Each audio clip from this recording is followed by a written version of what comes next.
कि कौन कहता तुम में और मुझ में जुदाई होगी? कौन कहता कि तुम में और मुझ में जुदाई होगी? 12 बजे के बाद धुम धड़क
मनीष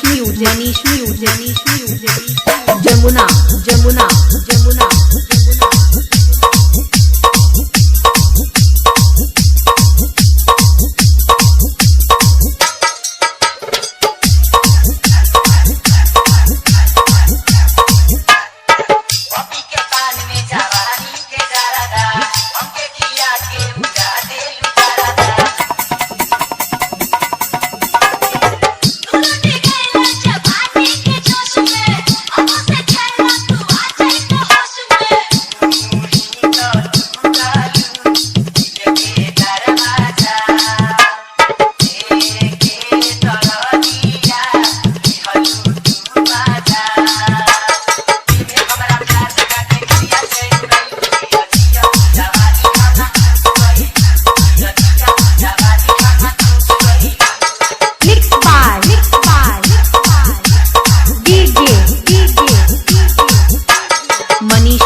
जमुना जमुना जमुना